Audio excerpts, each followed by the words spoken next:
I don't quite know what to make of these points. Now, for some of the units, it's very clear how Games Workshop came to give it those points.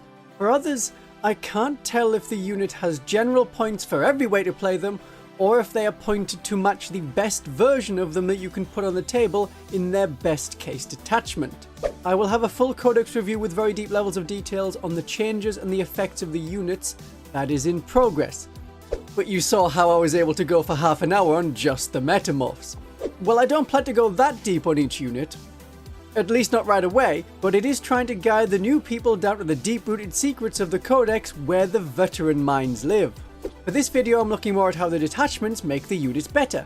With the Adeptus Sororitas Codex release, the units themselves had a lot of improvements, and the stratagems were nice, but not something I planned to build an army around. The Genestealer Cult Detachments and Stratagems entice me more. We have always endured based on shenanigans over pure stat ability. This codex is no different. It is going to be fine. But it would not be fine. Young von Carmian over here was recording this just before he got really deep and spiraled into the depths of the codex. It has been a week. I will explain the problems with the detachments at the end. Points change often, even if they're based on the best version of themselves in their ideal detachment. Detachment rules are more protected. In this video, I will look at each detachment. Is there an echo in here?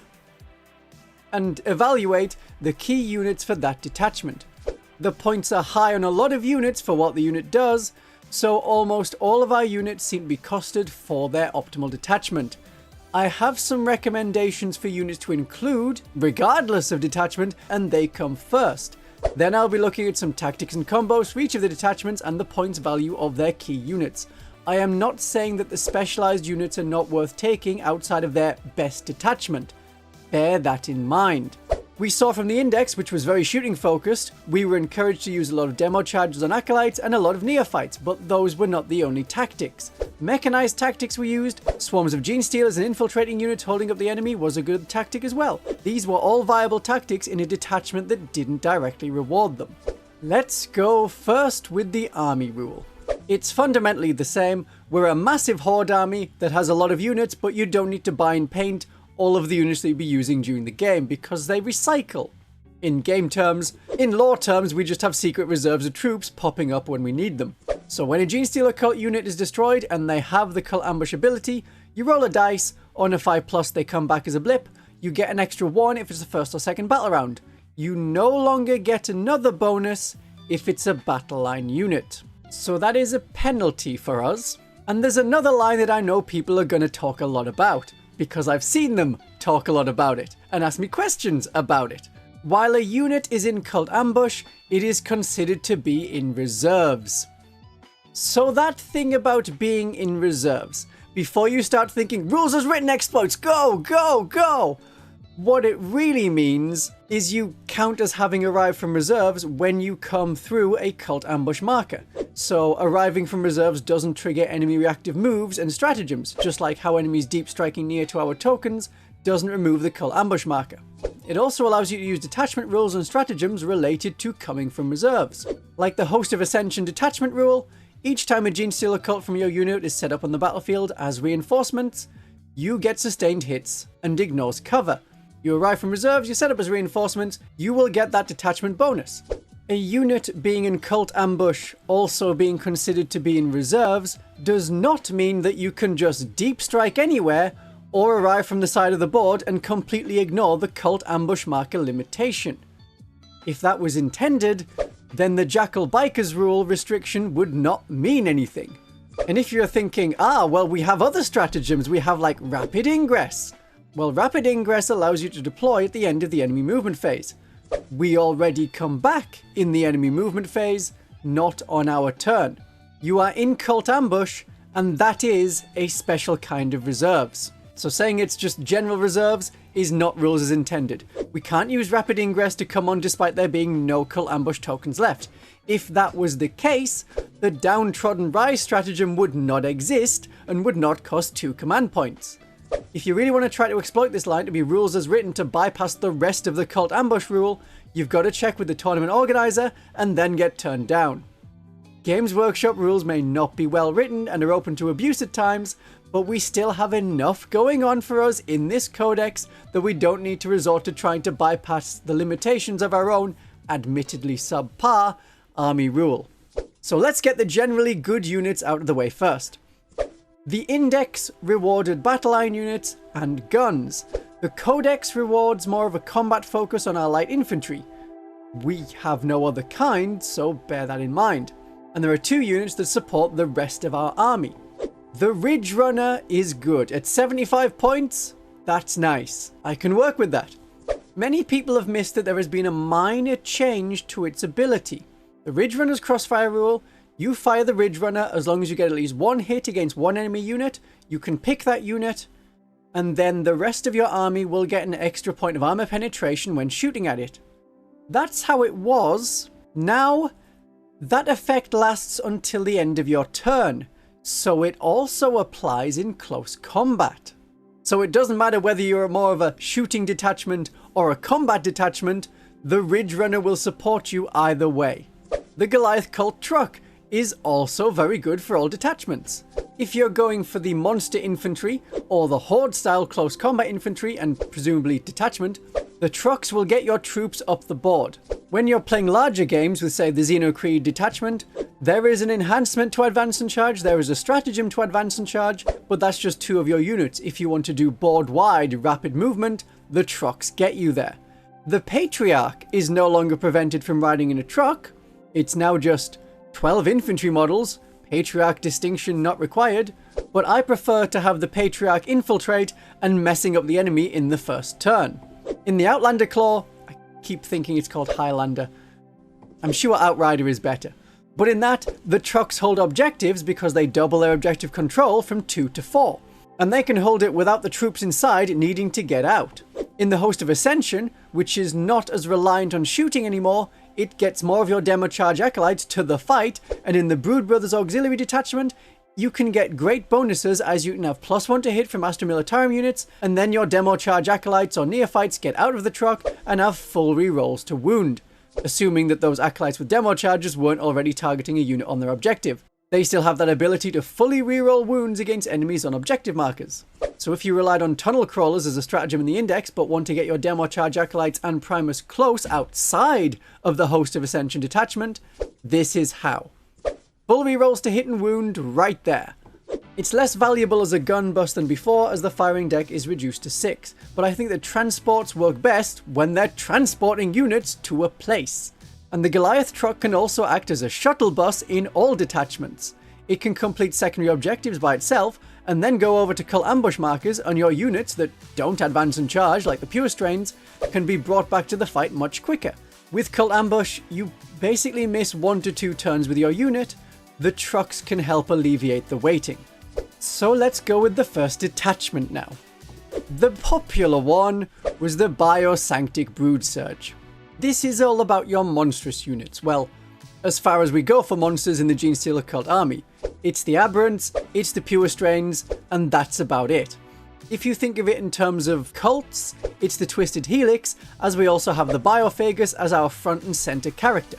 With the detachment rule, you get +1 to charge rolls for Aberrants, Purestrain Genestealers, and any unit joined by a Biophagus, because when you attach a character to the unit, they share all keywords. So a Acolyte hybrid unit with Biophagus has the Biophagus keyword for the whole unit. So +1 to charge for all of them, and if they complete the charge move, they get +1 attacks in melee. Great. Aberrants get more smashy, Purestrain Genestealers get 5 attacks per model, that's a lot of attacks, and those Acolyte hybrids with their massive mining tools will be grinding up the enemy and clawing away at them if there's a few of them left that still have cult claws. People like this because of how fun Aberrants were. They were big and tough and smashy. Well, they've had somewhat of a reduction in power. Aberrants are no longer backhanding Custodes into a wall. They got a points drop to compensate. They dropped 30 points per 5, but that may not be enough. They have reduced damage on their weapons, damage 2 instead of damage 3, and a reduced feel no pain. It's no longer a 4+, it's now a 5+, so they can't take as much damage and don't put out the same amount of hurt. They do have another defensive ability that means that if the enemy strength is higher than their toughness, then the enemy will get -1 to wound, but that only triggers if they have a character in the unit. So you need an Abominant or a Biophagus, and if you have the Biophagus, you probably, in this detachment, it depends how many of the models you own, will want to put them with other units like Metamorphs and Acolytes, not with your Aberrants. That's where you put Big Hammer Lady. The Biophagus is 10 points cheaper than before and is slightly different. They give +1 to wound once per game, but only against enemy infantry.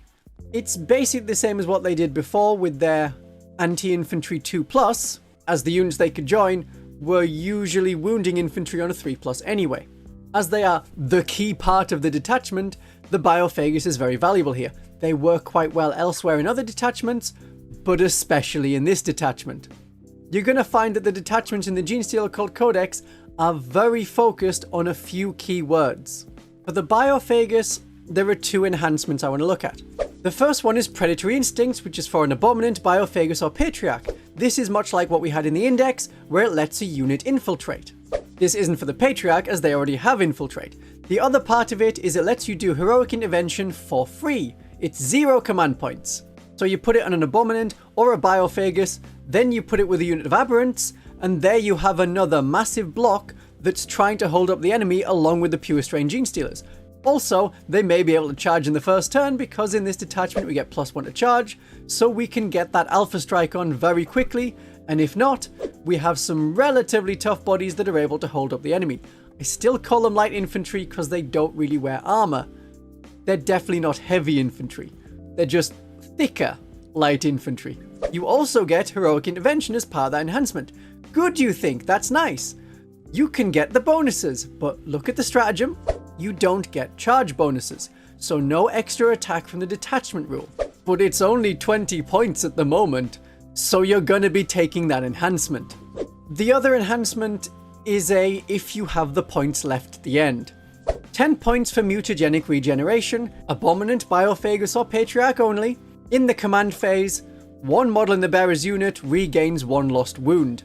This doesn't let you bring back dead models. It's just that if you had a Purestrain Genestealer on 1 wound of its 2 wounds, then in the command phase it would get that 1 wound back. It's only in the command phase, and it's only going to be in those situations where you have a model that's injured. So it's not something you build around, it's something you take if you have the spare points. I'm going to come back to the other 2 enhancements later. The Abominant is nice and hammery for 75 points. If you're just looking at pure force multipliers, you may want the cheaper Biophagus. If you don't have enough Biophagus models and have yet to kit bash more, the Abominant is a good choice for the Aberrants. The characters sold from Games Workshop are very expensive, and you can and should make your own versions. The benefit of the Genestealer Cult is that the characters look a lot like the models they can lead. An Acolyte Icon Ward looks a lot like an Acolyte with a cult icon. The Abominant looks a lot like an Aberrant, but on a bigger base. And they can have great stories. I got into Skaven in Warhammer Fantasy through playing Mordheim. My band of rubbish little Night Runners became the first part of the army and then the core of it. The gang leader became the master assassin that leads the army, the Eshin sorcerer used the rules for Grey Seers, and the other little guys became unit champions and elite, for Skaven, gutter runners. You could do the same thing with the Brood Brothers kill team when sold separately to make a Primus, Clamavus, Reductus, Locus, whatever characters you want. They have stories in kill team and then go on to be glorious leaders of the revolution. It's a really fun and story driven way to have an army, and I'm all about that. But I'm also all about big hammer ladies holding up the enemy. She's the best one to infiltrate rather than the Biophagus, because when she's knocked down, she can get back up again, and it's on a 2+. So that's another unit that's still there that the enemy has to get through or walk around, and then if they do walk around, you have a lady swinging 4 las cannon hammer shots. At least that's the stats equivalent. It's a las cannon, but it's a hammer. At 75 points, an Abominant is the same cost as a Ridge Runner, just bear that in mind. But this is the detachment for the Abominant. There is one stratagem that really suits them. The Saintly Paroxysm so that's a last strike at the enemy. When they go down, they can cause mortal wounds. Only on a 2+ though. It may not actually happen. That is any character model, so you could do it with a Nexos and cause D3 mortal wounds, or a Clamavus and they can do something useful. But if it's the Abominant or the Patriarch, it's 2d3 mortal wounds, and the benefit of the Abominant is that it is mortal wounds when the model is destroyed. Also, when the Abominant is destroyed, she gets back up on a 2+, and then you could potentially use this stratagem again on that same model later in the game. That's a bunch of mortal wounds. The Purestrain Genestealers have an advantage in all detachments, as they can advance and charge without needing assistance from enhancements or stratagems. So when, or if, they return by Cult Ambush, they can get back into the fight immediately with their very high movement speed, and then an extra d6 advancing, and then 2d6 charging. They're not missing a turn like other units. And it's also great for a first turn charge, and in this detachment, you're getting +1 to that charge. Small units of 5 can remove enemy screening units, and be surprisingly hard to remove with their own 2 wounds and 5+ invulnerable save. Larger units of 10 can tear up vulnerable enemies. You can use the Primus ability to redeploy them in front of the enemy's weak units, often on a flank, and then first turn charge and rip and tear. They particularly like it when they're with the Patriarch, which gives them devastating wounds. In this detachment, 50 attacks, hitting on 2s, and then even if you need a 6 to wound, you may be able to claw your way through some really big vehicles. And something that will help with that is Gene Twisted Muscle. You get +1 to wound on your Aberrants or Biophagus unit or Purestrain Genestealers. It only works against vehicles and monsters. Now, that's really good. It won't double trigger Devastating Wounds. Devastating Wounds is only on an unmodified roll of a 6. So you won't be able to do Devastating Wounds on a 5 or a 6. But those are still more wounds against the enemy, and Genestealers have -2 armor penetration on their really nice claws. That's the good stratagem. That's what we want. Other stratagems have a lot more restrictions. Maybe you can spot sometimes during this recording that I thought something was really, really good, and then had to re-record after I realized it only works during winter on infantry, and only if the enemy unit has an even number of models. So Evasive Vanguard. This is a stratagem that lets you play with the Cult Ambush rule. After an enemy has moved within 9 inches of one of your Cult Ambush markers, before you remove it, you can instead move that Cult Ambush marker 6 inches so it can be more than 9 inches away. It says that if the marker is still within 9 inches of the enemy, then it's still destroyed, but you can pre-measure in 10th edition of Warhammer 40,000. You can make sure it's going to be out of range, or if it's not, don't use the stratagem. Then the howevers kick in. So you can only use this if you have a Purestrain Genestealer unit in Cult Ambush. If it's Aberrants or any other unit in Cult Ambush and there's no Purestrain Genestealers in Cult Ambush, this stratagem cannot be used. If you use the stratagem, from then on, that Cult Ambush marker can only have Purestrain Genestealers come from it. Very situational. Hypermetabolic Vigor is a close combat stratagem, use it in the fight phase. It lets you pile in 6 inches, and the benefit is that you move not towards the closest enemy model, but towards the closest enemy unit. So you can wrap around the enemy a bit more, but you'll only be able to do that with models that are in close combat, but not already base touching an enemy model. You may be able to get round to an objective, and the further restriction is Aberrants, units with the Biophagus, and Purestrain Genestealers only. Again, it's situational. But since it works on consolidation moves, it's really good to keep your units moving. If the enemy was move blocking you to stop you from getting onto an objective, maybe one that already had sticky objectives on, so it was going to be theirs unless you took it, you can consolidate 6 inches and take it from them after you've killed a unit. If you didn't want your unit to get shot next turn or wanted to prevent an enemy unit from shooting by consolidating into them, double range consolidation can be a big surprise for the enemy. It's situational and only on specific units, but I like it. Biohorror Revelation has a lot more words that almost ends up with the enemy being -1 to shoot, but it isn't. You use it at the start of your opponent's shooting phase, you pick one of your Aberrants, Biophagus or Purestrain Genestealer units, and every enemy unit within 9 inches of that has to take a leadership test at -1. If they fail the leadership test, then they're at -1 to hit, but only when targeting the unit that you use the stratagem on. So I see this working for an infiltrating unit of Genestealers or an infiltrating unit of Aberrants. They get close to the enemy, then the enemy is going to do their full firepower on them. This is when you use that stratagem. Other than that, there's a lot of things to get in the way of the stratagem being useful. And if you compare that to just having Jackal Bikers, they have stealth. That's what stealth does. It's -1 to hit at shooting, but for every unit that targets them, not just the units that are within 9 inches. But Stimulated Biosurge is a good one. I think you'll be using it when you come from reserve with a Purestrain, Aberrant, or something like the Acolytes or Metamorphs that have a Biophagus with them. You come from Deep Strike, and then ideally, you charge more than 1 unit, so you can be measuring to make sure that your Deep Striking unit is within range of 2 enemy units. You get +1 to charge for each enemy unit you target, and that stacks with the detachment rule. So if you are charging 2 enemy units, then you'll be going 2d6 plus 3.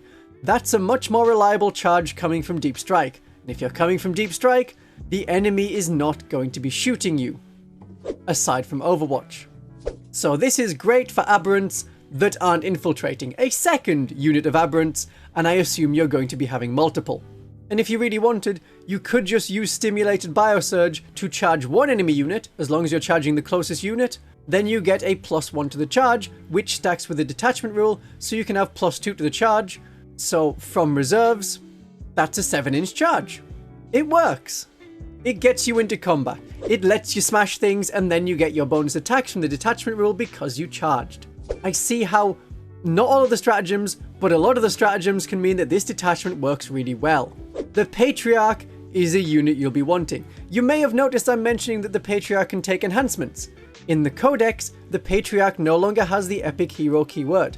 There are still restrictions to say it's 1 only in the army, and they have to be a warlord, but they can be upgraded. And taking enhancements is really good for Crusade players. In 9th edition, in Crusade games, you could have bonuses on your leaders and special items, which then, because in 10th edition the Patriarch was an epic hero, meant that those fell off. Well, now you can just put them back on, assuming you're doing like a continuation from 9th edition to 10th edition. The Patriarch is 85 points. That is a lot of points for what you get. Not too much higher, but definitely too much. Really, the profile should be better. This is the supreme commander of the faction, the final boss for the enemy. Can we have an extra point of toughness, an extra wound, and an extra attack? That wouldn't have been too bad, surely. I'm not asking for anything crazy like going way back to like 1st edition in the past and have him summoning demons. Games Workshop has at various times let the different factions summon demons and explained how it could happen. It's very odd, but the Patriarch makes Purestrains better with devastating wounds so they can claw through tough enemies, including vehicles.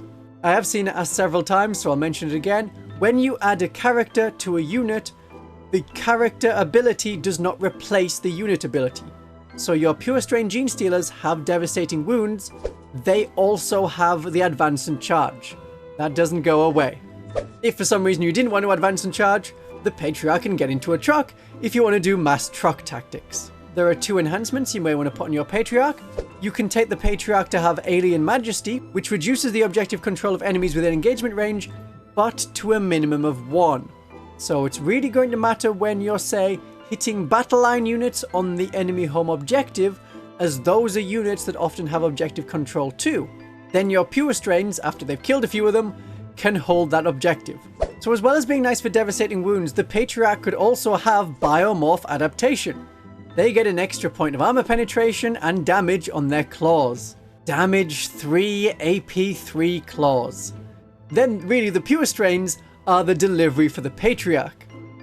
But that's getting quite pricey at an extra 25 points on a character that's already a bit overcosted. So this is the combat detachment for your monstrous creatures that aren't monsters, they're infantry. But it works best at smaller points values. At 2,000 points or higher, you run out of units to benefit, as neither Aberrants nor Purestrains are battle line in this detachment. You can only have 3 of each, and then 3 other units that are joined by the Biophagus that are going to benefit. No other unit is going to benefit from the detachment rule or the stratagems. And those stratagems have a lot of requirements to make them work. We're gonna see something very similar but with a different flavour in the next detachment. Oh, there will be resistance to our Ascension, of course. But if the blood of unbelievers must flow, then these streets will run red! The Outlander Claw encourages you to take a lot of vehicles and bikes. This isn't so much a detachment rule that helps you kill the enemy, it's more the speed of the units that is supported. You double the objective control characteristics of your mounted and vehicle units, and the Atalan Jackals get sticky objectives. Although it says there that it's at the end or start of the turn that the enemy can take it off you, the rules commentary clarifies that actually it doesn't mean that, it means at the end of any phase. But the Jackal Bikers can get up in the enemy face after locking in the objectives as yours at the end of the first turn, and with Scout 9 inches, you may be able to do that to the mid-board objectives. The enhancements are also encouraging you to take the Jackal Alphas to lead the Jackal Bikers, and also have units in transports. Serpentine Tactics lets you, with a Jackal Biker unit that has a Jackal Alphas attached, they can fall back and still shoot. The bikes don't like being held up in close combat, but what often happens is, if they get caught in close combat, the bikes will die. As a cheap 15-point upgrade, it's nice. All of these enhancements are cheap.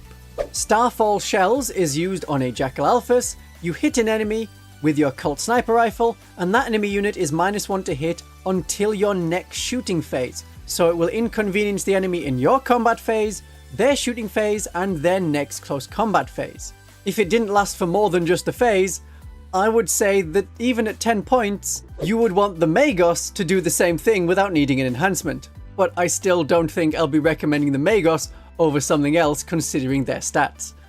For 10 points, this is an enhancement you plan your army around, it's there if you have the spare points. But at a mere 15 points, Assault Commando is a really nice enhancement. You'll probably only be using it once per game because it's when you disembark, and it's rare for you to disembark, have your unit live, re-embark, move away somewhere, and then get out again the next turn, to use it a second time. But if you disembark from a truck that turn, you get full rerolls to hit. And when you consider that when you disembark from a cult truck, as long as you shoot at the same thing that the cult truck shot at, you also get full rerolls to wound. So there's full rerolls to hit and full rerolls to wound when getting out of a truck at a price that is cheaper than a Primus. Though it'll probably end up only being once per game. It's useful on those demolition charge acolytes even if it isn't something that you fired the cult truck at, or if you were in a rock grinder instead. Demolition charges on the cult acolytes get to reroll wound rolls if they're attacking an enemy on an objective. They really want the rerolls to hit because they're hitting on a 5+. This is a great enhancement for a character leading them. Cartographic Data Leech is more for your transports. For a cheap 10 points, as long as the bearer is embarked within a transport, every time the transport shoots with the firing deck, you improve the ballistic skill of weapons fired from the firing deck by 1. But remember that that is working under the restriction that the truck now has a firing deck of 6, not a firing deck of 12. Shooting from inside is nice in this detachment, especially when, with the high objective control of your vehicles, you may not need to get out onto the objective. You may do at some point, but it's not immediately required.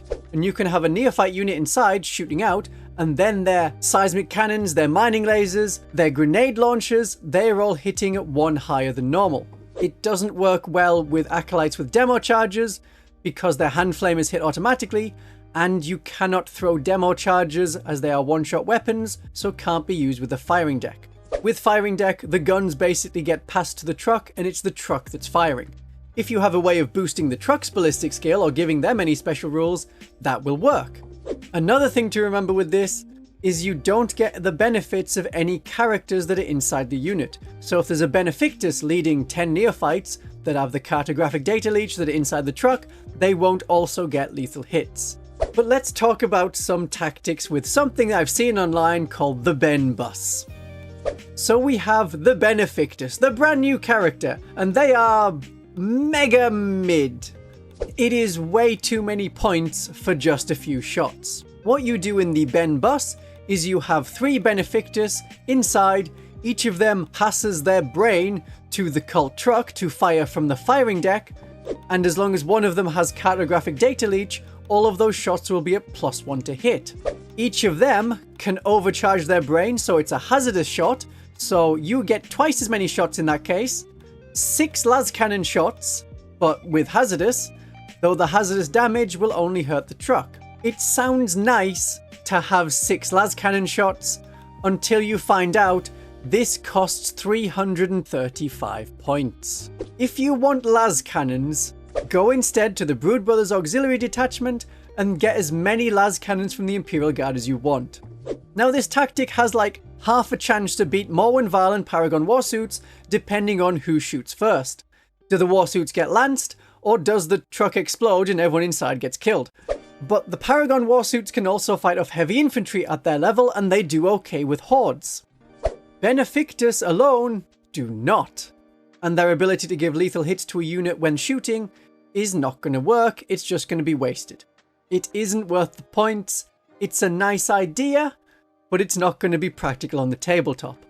Okay, the actual unit you want in this detachment is Jackal Bikers.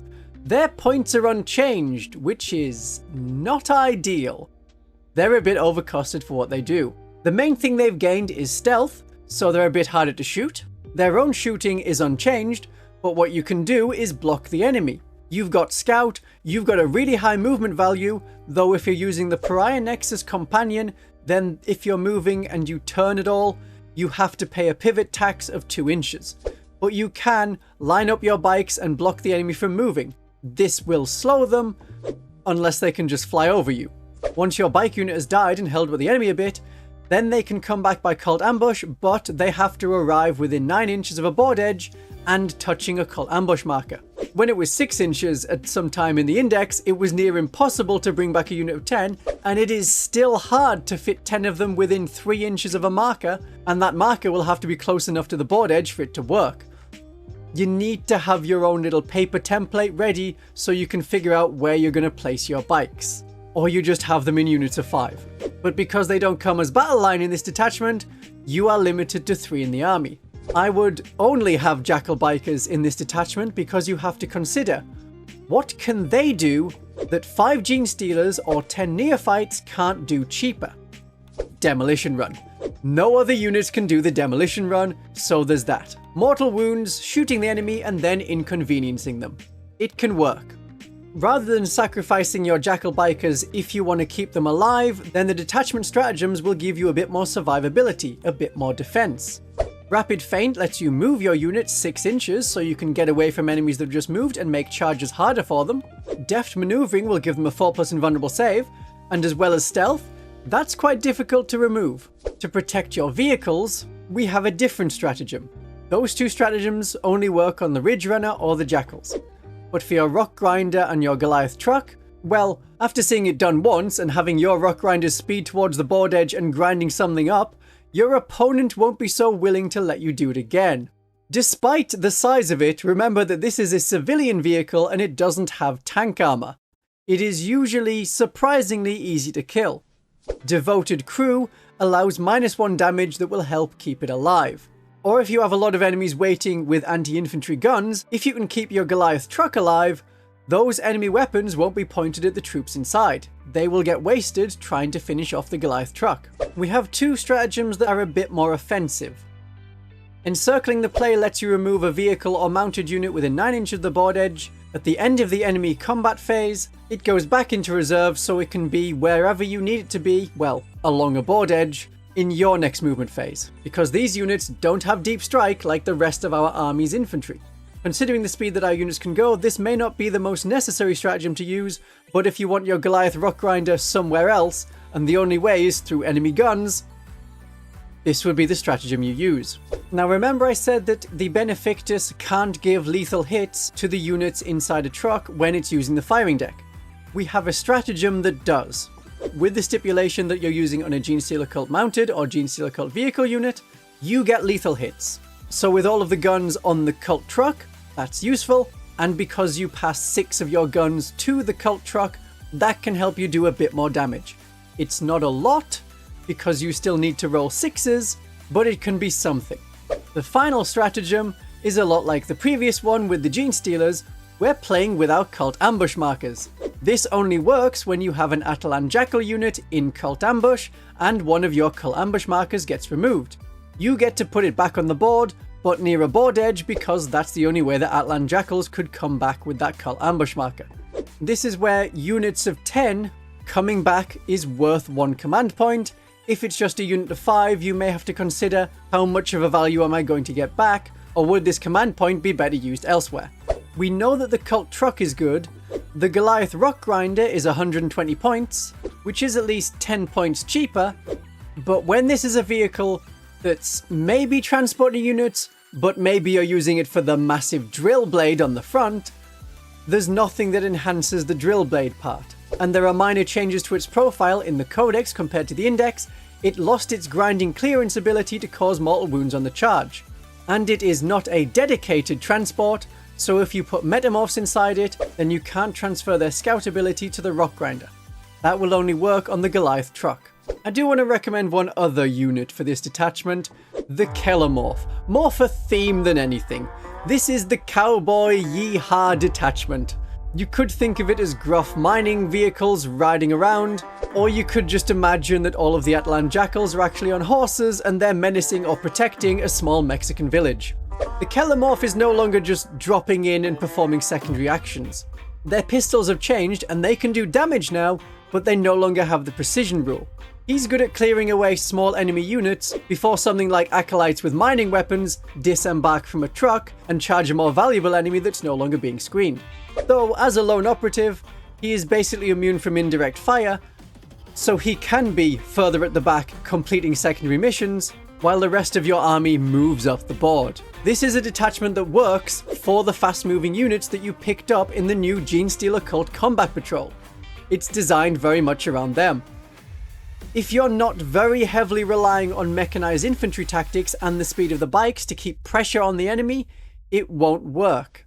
Though, as I'm finding with the Genestealer cults, in smaller sized games, they do well. Sticky objectives is a lot more valuable in 1000 point games because there are fewer enemy units to take those random objectives from you. And whether it's 1000 points, 2000 points, or 3000 points, there are the same number of objectives on the board. This isn't a damage dealing detachment. You might have noticed that the stratagems and the detachment rule are more about protecting your own units and keeping them safe to hold objectives than outright damage bonuses. In its current state, with the unit stats we have and the points we have, that's not ideal. We want the detachment to boost our damage input as we generally have bodies for days to hold objectives. But if you want to be mechanized and have a lot of infantry and trucks, this works. Angels.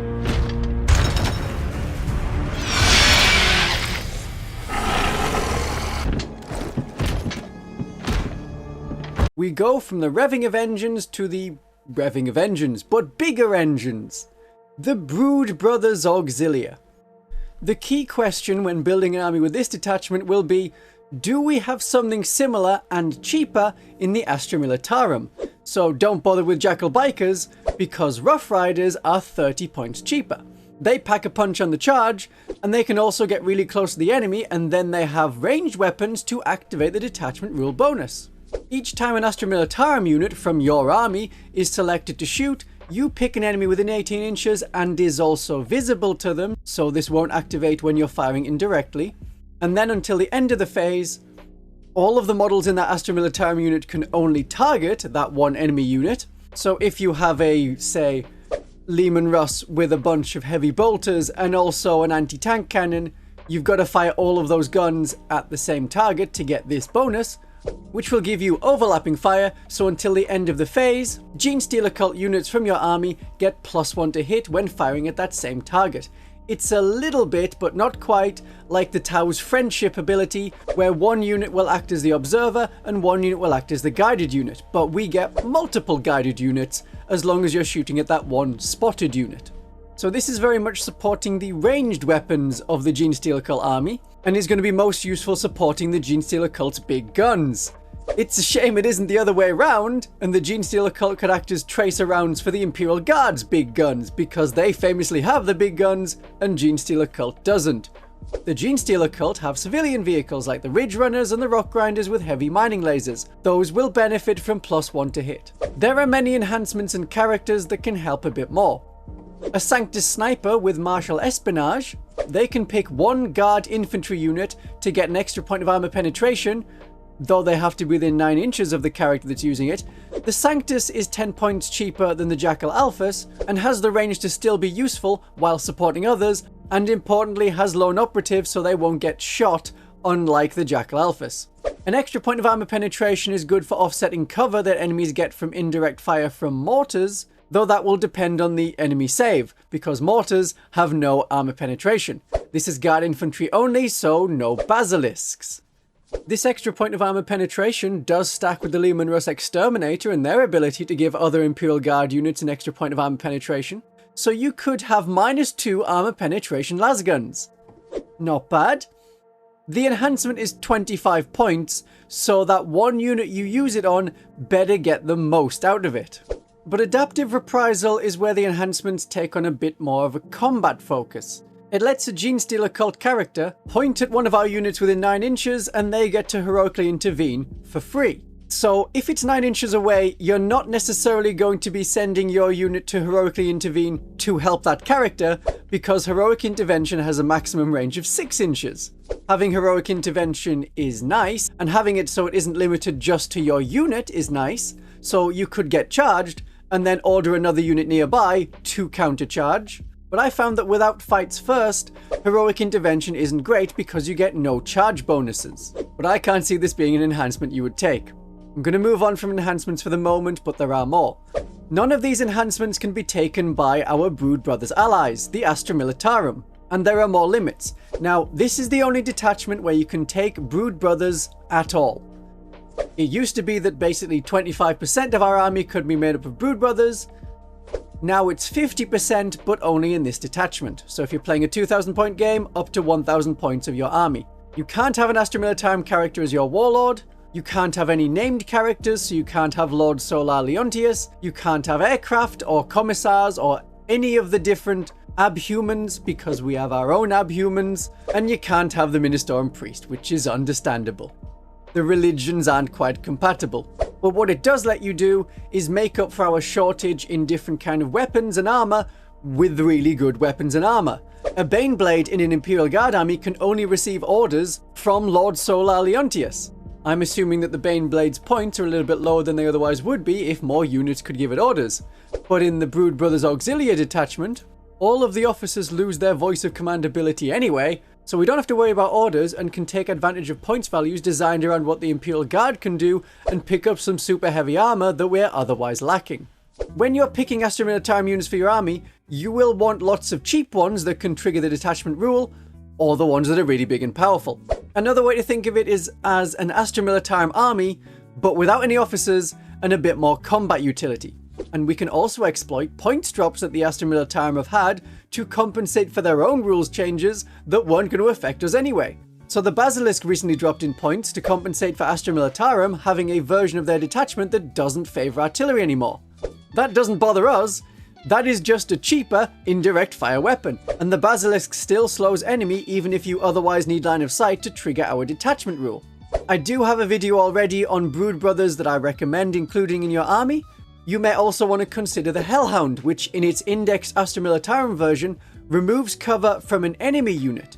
It doesn't matter what kind of keywords then shoot at that enemy unit doesn't have the benefit of cover. So that is something that will work for your Astra Militarum side of the army or your Genestealer Cult side of the army. Other good units to include are Catachans. They are cheaper than Metamorphs as scouts, and you can use a Taurox or a Chimera to get to the midboard and make it yours very quickly and cheaply.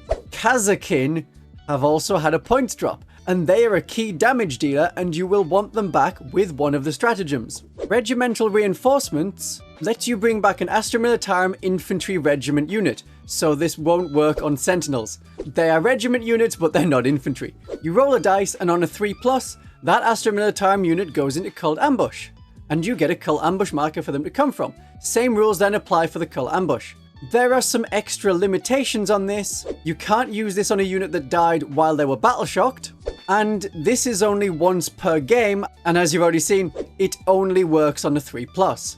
You have to have a really powerful unit and desperately need it back to want to use this stratagem. So either a 20-man strong unit of Deathcore of Krieg, or the Kazakin, if they're going to be doing something very useful. The Kazakin unit still gets its order from its unit ability. The detachment rule specifies that you lose the voice of command ability, not that you lose access to orders. So the Kazakin warrior elite rule will still apply to them, and they will still get to use one order on themselves. So that's a nice, useful thing. They can do with some bonuses. And then we don't need to worry about the rest of the army not having orders. If you, say, get the Brood Brothers kill team, well, there's no unit entry in the Genestealer Cults Codex for the Brood Brothers, but calling them Kazakin does suit the amount of weapons they have, including having a bomb. And then your mix of a plasma gun, a melter gun, a sniper rifle, a flamer, or grenade launcher, they can all work in a Kazakin unit. That's probably what I would use your Brood Brothers kill team as, if you want to play the Brood Brothers in the Brood Brothers Auxiliary Detachment. When I look at the Brood Brothers Auxiliary Detachment alone, I will have more detailed advice on unit selection. On the Genestealer Cult side, the Jackal Alpha Sniper may be useful, maybe not with a unit of Jackal Bikers, just by themselves. They don't have lone operative, but they have stealth, and the ability to move after shooting so that they can get behind cover. And it's yet another supporting element so that when your Genestealer Cult units shoot at an enemy unit, they're getting a lot more bonuses. So a Brood Brothers unit shoots, and against that enemy unit, we get +1 to hit. The Jackal Alpha shoots it, and now all Genestealer Cult units are rerolling 1s to hit. And then the Ridge Runner shoots it, and you get an extra point of armor penetration. There are a lot of elements that can help the shooting in our army to utilize this detachment rule. I still recommend having a Patriarch and Purestrain Genestealers to annoy the enemy right away, and keep them back from your Imperial Guard tanks that don't want to be swarmed. And the Hero Return is a very nice enhancement. It works on the Patriarch because they're a Genestealer Cult infantry unit, and while you improve their leadership by 1, which is okay, you also improve the objective control of models in the unit by 1. This is a better version of Alien Majesty from the Biosanctic Broodsurge detachment.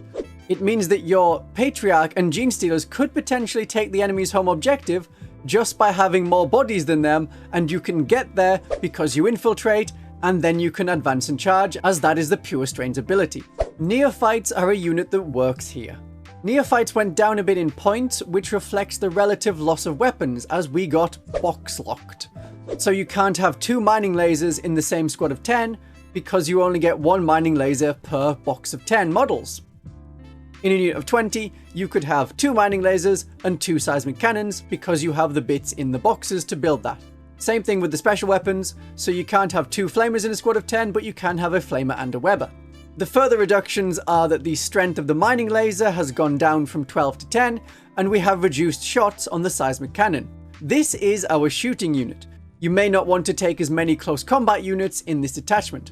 And you probably won't want to take Cadians, because Cadians provide the sticky objectives rule, while Neophytes are better than Cadians because Neophytes have more weapons, and they have the sticky objectives rule. I recommend having a character attached to a Neophyte unit, and they should have the Firepoint Commander enhancement. This allows you to fire Overwatch on a 5+, and if that character is a Primus, then you'll still be re-rolling all hit rolls, meaning you'll get quite a few more shots. It's not quite making the enemy go boom though, so I recommend the Reductus Saboteur. The Reductus Saboteur is useful in all detachments, but especially this one. Assuming that you have fewer Genestealer Cult units because you're going heavy on the Imperial Guard, you won't have as many infiltrators and deep striking units to hold on to the middle of the board from the start of the game. She can infiltrate, and she makes the enemy hesitate about coming closer, and their elite units with heavy armor and invulnerable saves will suffer from her hidden bombs. The demo charge she has is okay, but reduced in power like the Acolytes with hand flamers and demo charges. It's now only strength 9 rather than strength 12, and d6 shots rather than d6 plus 3. And despite the June 2024 changes to say you don't get stratagems for free and you can't use stratagems twice in the same phase because of the wording, the Reductus is exempt. Her grenade stratagem is still 0 command points, and as long as you use it on another unit before her, then all is good. You are no longer allowed to advance and throw the grenades, but you can advance and throw her demo charge, and it's a toss-up on which one you actually want to toss. And she now has a 5+ invulnerable save. So we have some things better, but we're a bit worse in the important thing, the damage output. It's a shame that the points have stayed the same.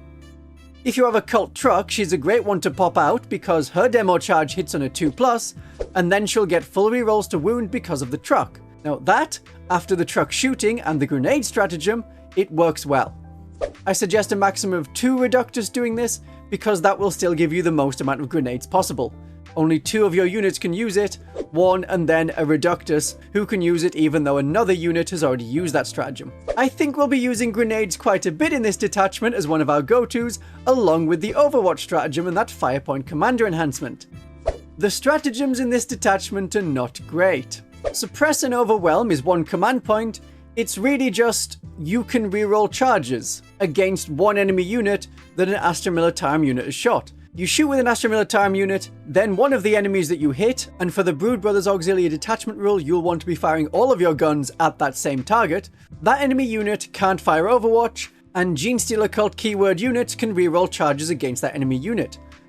The problem with it coming in the shooting phase is the enemy may have already used Overwatch in the movement phase. So preventing that enemy unit from using it in the charge phase is only going to apply if your opponent forgot to use it so far. Rerolling charge rolls is okay, but we already have the command reroll, which works on charge rolls. So really you only want to use this if you want to shoot at a unit with an Astra Militarum unit, and then only if you're charging the same unit with multiple Genestealer Cult units. In the Shadow of Iron is the stratagem in this detachment that plays with Cult Ambush. One of your Cult Ambush markers is removed. You can replace that Cult Ambush marker behind an Astra Militarum vehicle as long as you end up within 6 inches of it. That may be useful, as long as you still have lots of tanks, but if you wanted the Astra Militarum for their artillery and their cavalry, it doesn't work so well. But I think you should be taking it for the Astra Militarum vehicles, not to have more hordes of infantry alongside what we already have, which is hordes of infantry. And it sucks that this is the only place we can have Brood Brothers.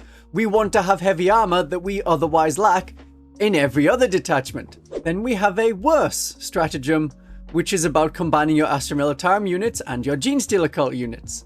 Acceptable losses. An Astra Militarum unit can shoot at an enemy unit in combat with one of your Genestealer Cult units. Okay. Finally, unlike with Big Guns Never Tire, you can peel enemy infantry off of a rock grinder. Then come the howevers. It is 2 command points. It only affects 1 Astra Militarum unit, and you might cause some mortal wounds to your Genestealer Cult unit. And just falling back is free.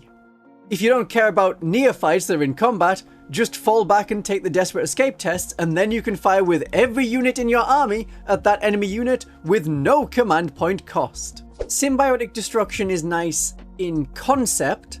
You pick an Astra Militarum unit from your army, you pick a Genestealer Cult unit from your army, you promise that both of those units are only going to shoot 1 enemy unit, and then you get to reroll wound rolls of 1. And remember, you want the Astra Militarum unit to shoot first, so that that second Genestealer Cult unit then will have +1 to hit and be rerolling wound rolls of 1. That is one of the more workable stratagems in this detachment. Then there is the only stratagem that isn't tied to just Astra Militarum units. So you know that you are expected to max out the Astra Militarum complement to use this detachment. This is Dark Network.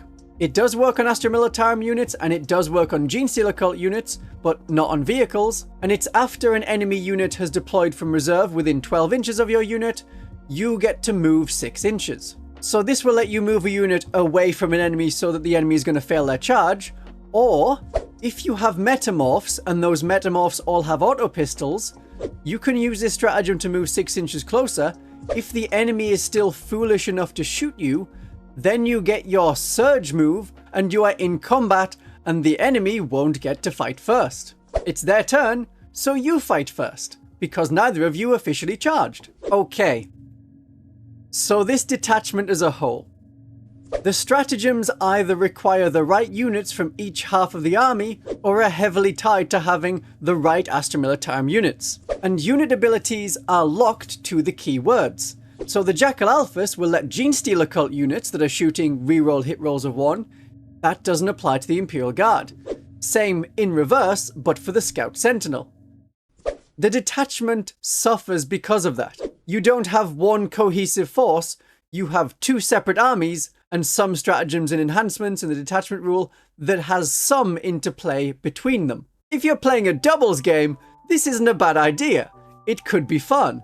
And we can exploit cheap Imperial Guard units that are made cheaper because of things that are happening over in the Astra Militarum Index or Codex. But in the Genestealer Cult Codex, we've become more of a combat army, whereas the Index was more heavily focused on shooting. If you want more shooting, the Host of Ascension is better. But this is the only place you can get your Brood Brothers units on the table alongside your Genestealer Cult units, other than asking your opponent to please just ignore that rule. From a non-competitive point of view, this is fun, and what this detachment does is give you a template for other allies. The stratagems can't get any worse, and all you would do is swap out the different keywords. But there is your Bladed Cog template for an army that is half Adeptus Mechanicus, half Genestealer Cult. Here is your Day of the Coming of the Tyranids template with 50% Tyranids. It can be great. Humanity has always looked to the stars for enlightenment. And at last, the stars have answered! The Host of the Ascension is not quite Ascension Day from the Index. I had said regardless of the kind of detachments we get, as long as we still had the Ascension Day, everything would be fine. I think things are okay with the detachments we've seen so far, though my enthusiasm is dropping a little bit as we go through them. The Host of the Ascension is different. It's got a bit more focus on combat, while the Day of Ascension was very much focused on shooting. There was one stratagem that worked in combat as well, but it was a shooting stratagem. If you're just starting out with the Genestealer Codex, this is the detachment I recommend starting with before you start tailoring your army to be entirely bikes or entirely aberrants. In the detachment rule, it's the same as you're used to. You get sustained hits when your unit is set up on the battlefield from reinforcements. You also get ignores cover, but it lasts until the end of your next fight phase. So if you have a unit that isn't going to be doing a lot of shooting, you still get this benefit in the fight phase. And also, if you're coming onto the board from Cult Ambush, which we know is a kind of reserves, or you're going to rapid ingress from regular reserves, because our army rule now specifies you were in reserves, it works if the enemy charges you in their turn, because the detachment rule applies from the time you are set up on the battlefield as reinforcements until the end of your next fight phase. So that can be the enemy's fight phase, your next shooting phase, your next fight phase. Then it stops. So rapid ingress on a unit can be very useful. It just won't get around, or it's not intended to get around, the limitations of Cult Ambush. The Host of Ascension is not just shooting, but it is still very much focused around the deep strike mechanic. So unless you are intent on just running screaming up the board to advance and charge with other detachments like the Xenocreed Congregation, or you have lots of vehicles, the Host of Ascension works for the core of the army, as up to half of your units can be in deep strike at the start of the game. Though that depends a bit on the playset of rules that you're using, generally this is the case. The Pariah Nexus mission cards for a match play, casual competitive game has it written in step 8. And you can go over this limit using the Primus and their decoys and misdirection ability. It is entirely possible in a smaller points game to start with absolutely nothing on the table. And unlike in previous editions of Warhammer 40,000, there is no longer a rule that if you have nothing on the table, you just lose the game. We have the familiar Prowling Adjutant enhancement. This allows a Genestealer Cult unit to move D6 as a reactive move from an enemy getting within 9 inches. I see it working well on two kinds of units. Units that don't want to be in combat, like a large squad of neophytes, they can pull back because we want them for their shooting. And it works really well on combat units that do want to be in combat, such as the Genestealer Cult Metamorphs. You use Prowling Adjutant on a character in the unit, you move D6 inches closer to the enemy.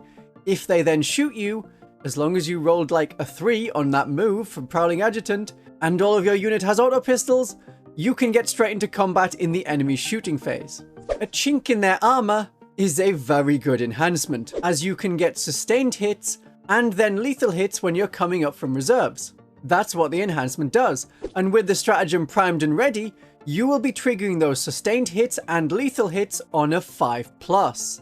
And when you factor in the Primus, who has rerolls to hit, yeah, this is why you don't necessarily need a Benefictus in this detachment.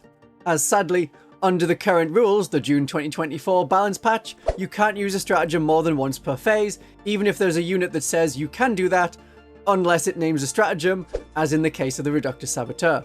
So you won't be primed and ready twice in a phase, you will have to wait until your next turn, usually turn 3. The Benefictus, who gives lethal hits to their unit, is 80 points.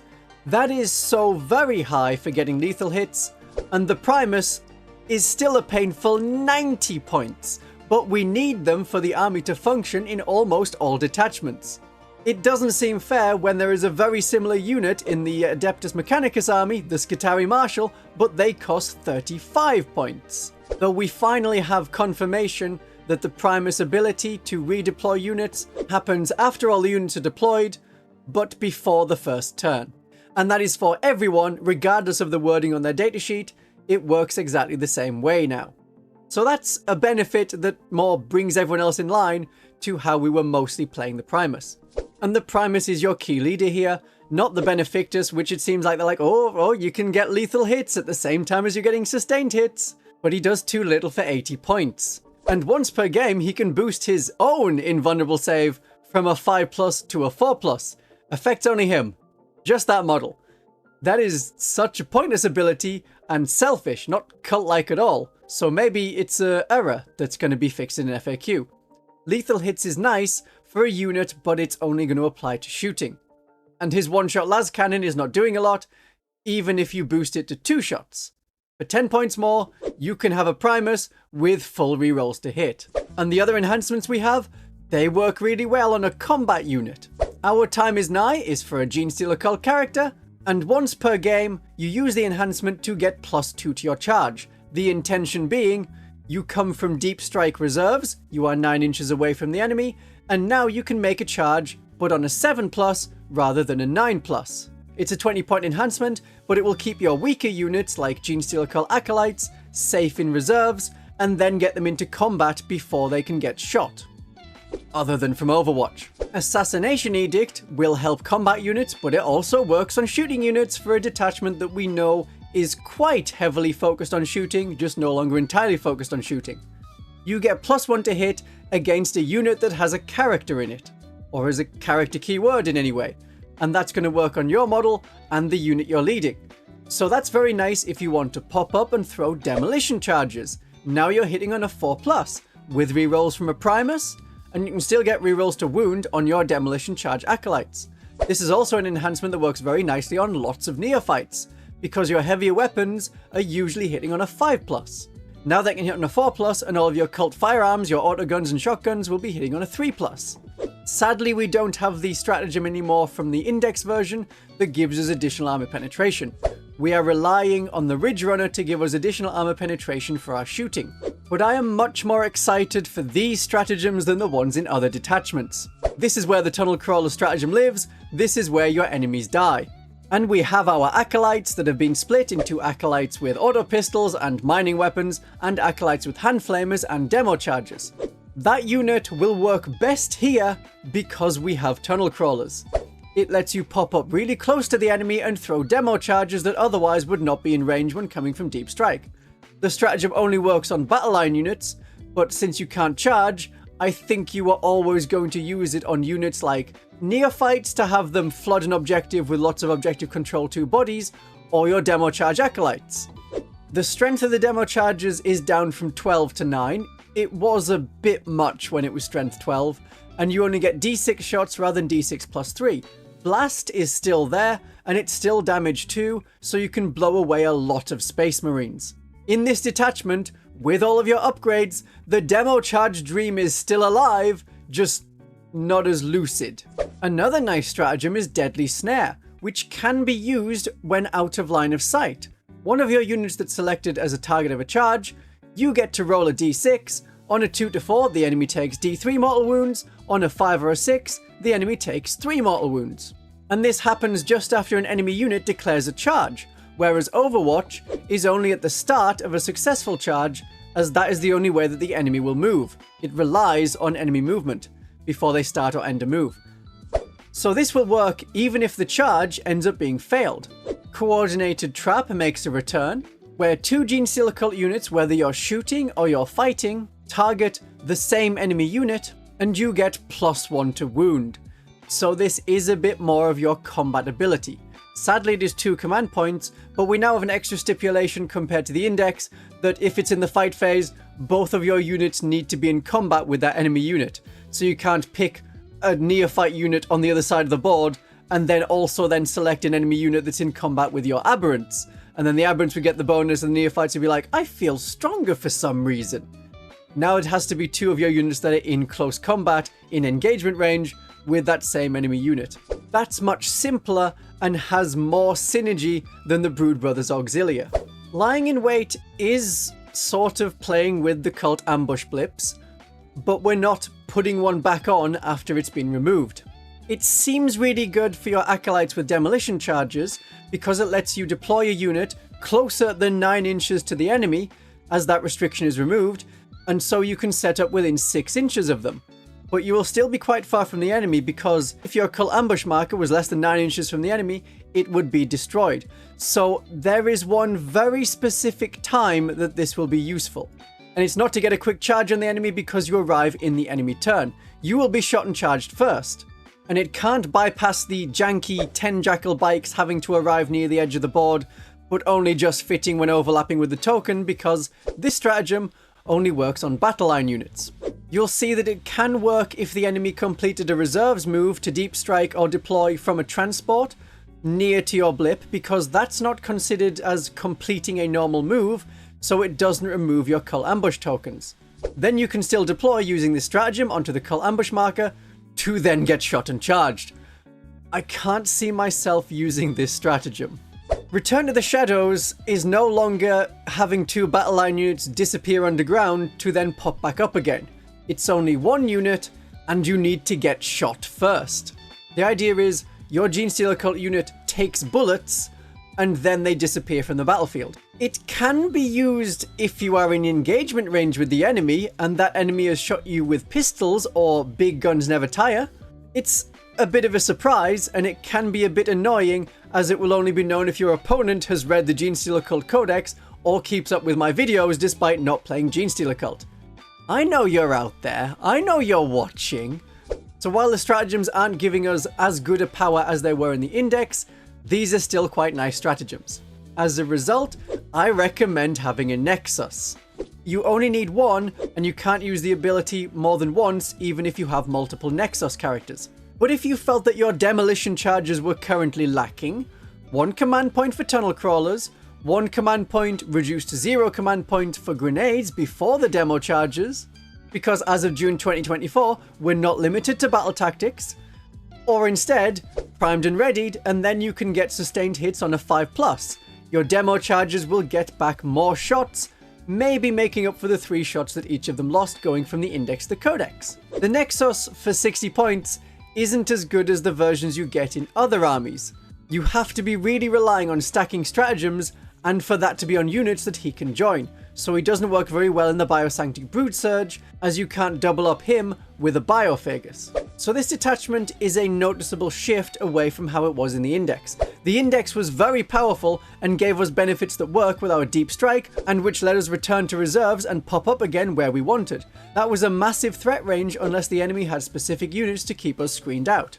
In the Codex version, we have less control over our units and when they disappear into reserves.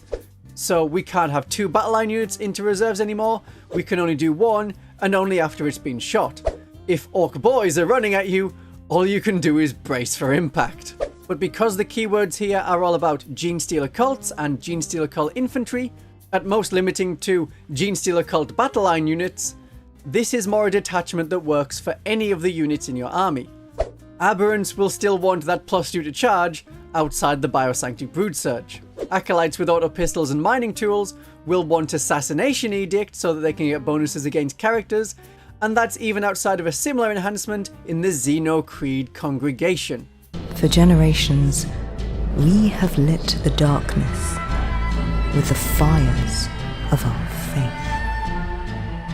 For generations, we've kept our bloodlines pure, as demanded by the galaxy's true gods.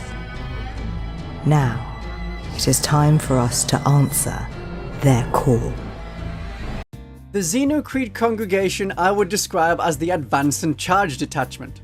From trying it, you have a stratagem to advance and charge, an enhancement to advance and charge, and if you can keep the enemy held back so you can revive more units through cult ambush, it works well. Advance and charge Genestealers help to do that from turn 1. This was looking like my favourite detachment, so I was a bit sad to see that my enthusiasm wasn't shared by other people when the first poll came out. Too bad, I love it, it's great fun.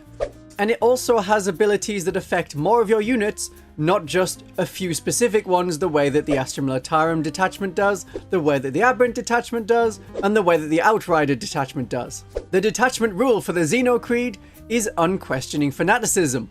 It wants you to have combat units with character support. It works with acolytes of both kinds, it works with hybrid metamorphs, and it also works with neophytes. While they have a character attached, they can reroll advance rolls and charge rolls.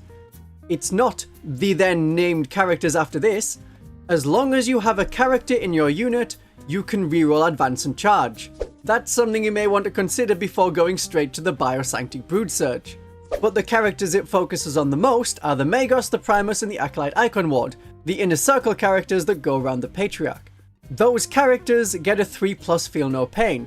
That only applies to the model, so you can't just stick a Magos in an Acolyte unit and go, well, hey, 3+ feel no pain for everyone, who needs an Icon Ward? It's just the model, so it will only protect you against precision attacks, or if your entire unit was going to be wiped out by one enemy unit shooting, you can get the feel no pain saves against the enemy unit shot after all of your bodyguard are dead, but as soon as that enemy unit has finished shooting, then your feel no pain disappears. So other units beside these core ones will still work, but you should be focusing around having acolytes with auto pistols and mining weapons, and metamorphs. Yes, the neophytes are listed as well, but you don't want to get them into combat, and there's not too much for them here. This is a combat detachment. Though I will say there is one stratagem that lets you advance and shoot that would probably be only used on the neophytes, because demo charge acolytes, they can already advance and shoot with their demo charges, and one command point for a few hand flamer shots is not going to be worth it in the majority of cases. That stratagem is Transcendent Celery. That's what we call it now. Eat your greens and advance and shoot. The enhancements are all good. I like all of them. Incendiary Inspiration is great. From the detachment rule, you're rerolling advance rolls and charge rolls, and now you're able to advance and charge. It's a really powerful combo on acolytes or metamorphs. And if you don't have that enhancement, then Tireless Fervor is a stratagem that exists. That second part where it's saying, oh, you can reroll charge rolls if you're going in to support one of your characters that's already in engagement range with an enemy that you're going to charge. That's not going to apply, of course, if you already have a character in that unit, but it will apply if your unit has come back through Cult Ambush, their characters don't return, so they'll be lacking in that reroll advance and charge. This is a detachment that loses steam as you lose characters, so I really like that 3+ feel no pain, just so precision attacks don't instantly counter everything we have. The Genesire's Reliquant is a 5-point enhancement, and you get to reroll Battleshock tests. This is very much a make up the points enhancement rather than an auto-include or enhancement you build your army around, but it's nice. An Incendiary Inspiration is more of an enhancement you build it around, and Denunciator of Tyrants is another. +1 to hit and +1 to wound if you target an enemy unit with a character. Enemy units led by a character will have the character keyword, not just characters by themselves. There is almost always an enemy unit with a force multiplying character. Necrons, Sisters of Battle, Imperial Guard, Chaos Space Marines with a Cursed Cultist or Terminators, a lot of Space Marine lists. All of these have some big unit made better because of a character. Denunciator of Tyrants gives you the tool to remove them. It's a very big damage boost. The only part you then need to consider is how to get in combat with them.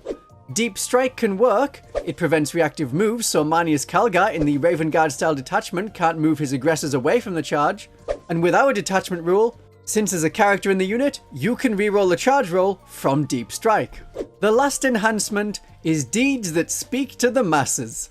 It lets you re-roll Cult Ambush tests for battle line units. This is the big one. If you're playing Crusade, put this on an Icon Ward who is staying at the back so that you always have it. The way Crusade enhancements work is by applying it to a character and they travel with that character as a permanent upgrade regardless of detachment. Yes, Crusade is easily broken, but so much is random to offset that bit, and you shouldn't go into Crusade with the approach of, oh, how can I exploit these rules? But it's a great enhancement. For 25 points, if it works even once, you're getting back a 70-point Acolyte unit or Neophyte unit minimum. Sadly, it doesn't let you reroll Cult Ambush rolls for Metamorphs, just battle line units. And Metamorphs are not battle line in this detachment, even though they really should be. Now you may have noticed a trend so far that I am very dismissive of spending command points to play with Cult Ambush, and try and make it good and make it work and recover from blips that are removed. An army rule that only works with extra cost input is not a good army rule. But this enhancement, on an Icon Ward who is giving a 5+ Feel No Pain to some Neophytes or perhaps Acolytes on a home objective, they can be generating command points. That's really good. That's a good combo. To protect this very valuable part of your army from deep strike, have a Clamavus, and your key to victory through attritional warfare is safe. I like that it's not a bonus, like it's not, oh, +1, there's not too many conditions added onto it, it is just a reroll. And remember that the Icon Ward has an inbuilt ability to protect a marker. A Cult Ambush marker is removed by the enemy, you're not spending a command point to save it, the Icon Ward protects it. So then you can win through attritional warfare. It's good. And as in this detachment, your units can advance and charge when they return through a stratagem, you can keep up the pressure on the enemy and stay in the fight. That's why I like Purestrain Genestealers, because they can advance and charge, they come back from Cult Ambush and get straight back into the fight. This enhancement is a big part of the detachment. It makes this the Pauper Prince's Horde detachment. If you like attritional warfare and don't want the Brothers Auxilia, use this detachment and enhancement. However, because characters don't return through Cult Ambush, really all you get is one good strike, then it is just throwing bodies at a wall and hoping it is enough.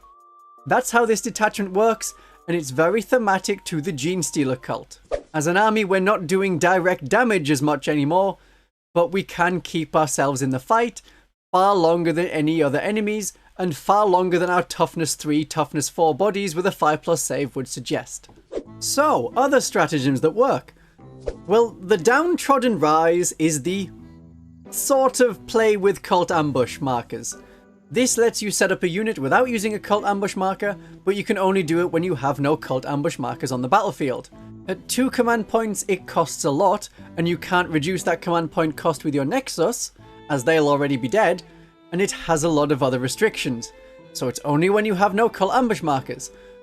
But you had to pass your roll in the first place to have a unit in Cult Ambush, then you get to come back on from a battlefield edge, but not your opponent's deployment zone. When I play tested this detachment, this is the only stratagem I didn't use. The Path of Anguish is fun to get into combat accidentally. Like, the enemy shoots you, you were about to be charged, but you move into combat with them. Your opponent didn't charge, and it is their turn, so you get to activate potentially before them. The order is, any of the non-active player who has units that have fight first, then they alternate with units in the active player who have units that fight first, and that can include units that got fight first by charging that turn. But after all those fight first units are done, it's the non-active player, which in this example is you. So you can do damage before you get killed. It's nice, it's how metamorphs work. Frenzied Devotion is a so much yes stratagem. In the fight phase, your acolytes, your metamorphs, or your neophytes, they get an extra attack and an extra weapon skill. The extra weapon skill stipulation means you can stack that with anything that gives you +1 to hit, such as Denunciator of Tyrants that gives you +1 to hit against enemy character units. So neophytes would have an extra attack, 2 attacks each, and they would be hitting on a 2+, as their weapon skill is improved to 3+, and then they get +1 to their roll, so they're hitting on 2s. But really you're using this on Acolyte hybrids with mining weapons or on hybrid metamorphs. You can use it on Acolyte hybrids with hand flamers and demolition charges because they still have really nice cult claws. They are armor penetration -1, so we get more attacks, we have better chances to hit. This doesn't apply to characters in the unit, but we wouldn't want that anyway because these weapons become hazardous. You tend not to lose too many models through hazardous tests, and they can be brought back through the cult icons, or this is kind of your job. You're a cheap cultist, you die for the cause. It's a great stratagem. So we've got to cover a few more of the units I haven't talked about yet.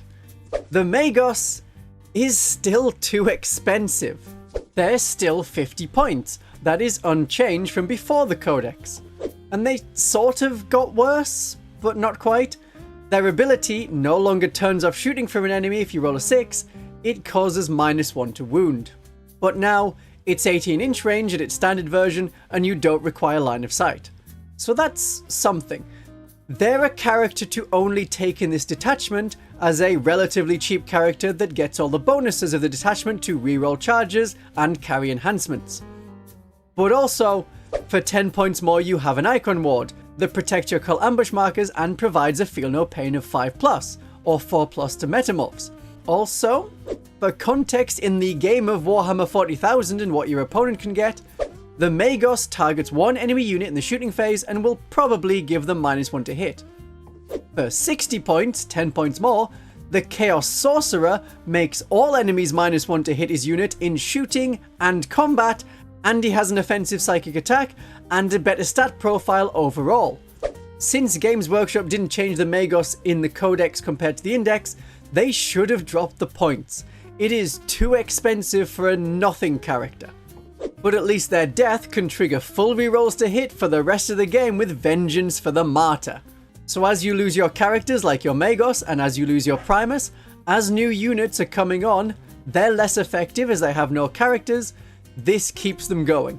It's the Primus ability after they've lost the Primus. The Icon Ward is good in this detachment as they boost the Acolytes and the Metamorph's defense. It makes Neophytes or Acolytes on a home objective very tough to shift. That's good value for 60 points. They passively will protect your ambush markers. So there is usually one stratagem in each detachment concerning the Cult Ambush minigame we have to play. I don't bother with them. Cult Ambush is generally a weak rule. It's random if it happens. Your Cult Ambush markers can be removed by the enemy.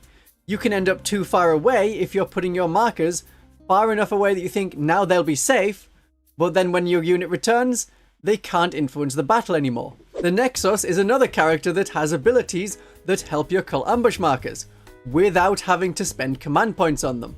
And then you can save your command points for damaging the enemy instead of spending 2 command points on the Downtrodden Rise stratagem.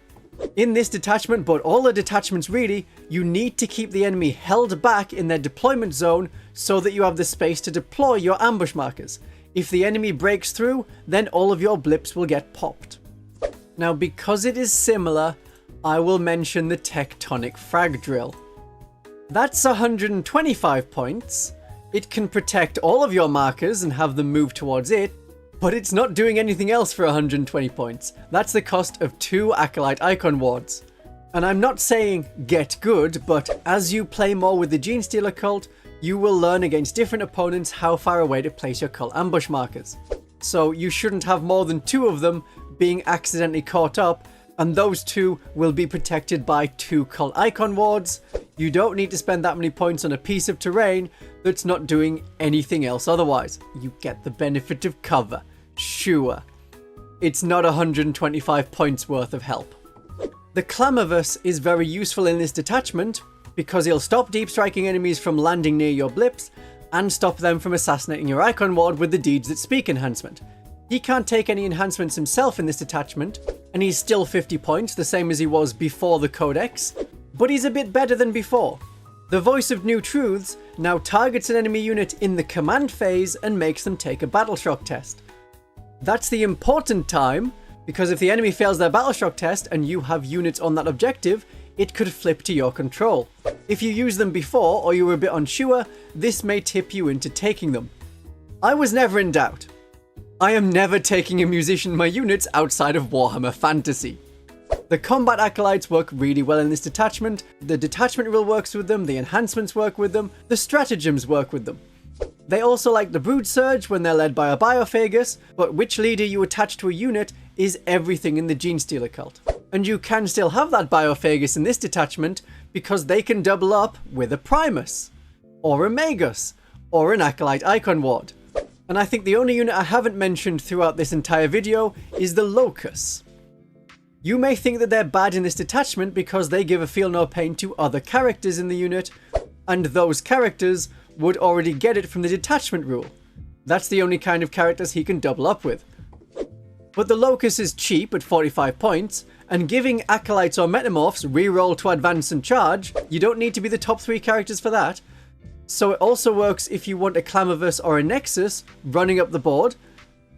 And the Fight First ability from the Locus is great if you get charged instead. Enemy combat hordes are our weakness. This protects us from orc hordes and fast-moving Hormigants when post-Ascension Day betrayal sets in. Okay. Before we look at the last unit, I will interrupt and think about the detachments as a whole. For contrast, and a faction that you know I talk about a lot, the Adeptus Sororitas. They have very general detachments, outside the Penitent host, that work with any kind of army with minor speciality. Their stratagems are very general. I was initially eager to play the many new shenanigans of the Genestealer Cult Codex. I still am eager, unless some other Von Carmian is looking on from the future. There is fun here in the Codex. But the stratagems are so conditional and they are locked to specific units. So Return to the Shadows is now only if a unit gets shot. Then it can be used. Downtrodden Rise is only some units and only near a board edge and only if you have no cult ambush markers. Other stratagems are similar, but for a specific unit, in cult ambush, and so on. We don't have the range of units to use that well, and our army list becomes spamming the same few units in the hope that it works. And the further problem with that is you get past max units for your detachments quickly because none of the detachments give battle line to other units to let you take them 6 times. That's your 2,000 point army and will probably be your army with little variation. How do you make that army work when you get up to 3,000 points? Your detachment stopped working well at 1,000 points when sticky objectives is great and you're at max Jackal Bike squads and rock grinders anyway. And the stratagems and detachment rule don't help other units out much. It's odd that victory will be affected not by your skill or even your collection, but how many points you are playing. But when it comes time for me to dive deep into the detachment specifically, I will be recommending more than just Jackal Bikers and rock grinders. But compare these detachments to the Space Marines. They're considered to be doing pretty badly in the overall meta at the moment, but they have so many more options. There is a detachment for Phobos Marines, but the stratagems work on any unit, just better on the Phobos armored ones. We don't have that in the Genestealer Cult Codex. Even the First Company Task Force, considered to be the weakest detachment, it's very specific to a few units, but it has a detachment rule that works for all of the units in the Space Marine army, regardless of what you take. The Xenocreed Congregation looks at the core of the army, but only works with specific units. Same for all of the other detachments. Even the host of the Ascension is not truly general, though it makes an attempt. The points for the units are high to account for their optimal play detachment, not everything works okay in the host of Ascension. Rather than everyone taking lots of fun detachments, I think we'll quickly end up using just 1 or 2 detachments that match your army. This isn't the worst thing, because there will be a detachment for you. Another part of the units being high in cost is because of the expectation that we will get some back through Cult Ambush, so the cost of each unit is always going to be about 33% higher than it should be. At time of recording, the Codex is just out. Von Carmian further in the future will be able to tell you if sufficient changes were made to the points. At the moment they are workable. Not good, but workable. You have to really specialize your army with the units I've mentioned for their detachments, and I will have videos on that topic for each detachment. If you got lots of the ideal unit, that's good. Otherwise, you're going to struggle a bit. We still have a few universally good units, but after a little bit of personal playtesting, I think we could do with a little bit of balance. Not AdMech levels of reworking the whole thing balance, just to Tyranid levels. If the Star Gods got some help, why not their children? But that would be 6 months away. I think that just a little tweak to some stratagems to remove limitations and giving the Magos an offensive psychic power would do. More would be nice, but that would be enough. The Metamorphs are the other unit at 80 points for 5. You will have to decide if this is better for you than Acolytes of either kind or Purestrains. The Metamorphs got much better in the Codex. I find them really fun. And here's a video link that explains how the Metamorphs work in all of the different kinds of detachments. I hope this gives you a starting point for your own army lists, and I will be back again with Genestealer Cult unit analysis. My darlings and viewers, Ascension Day is waiting.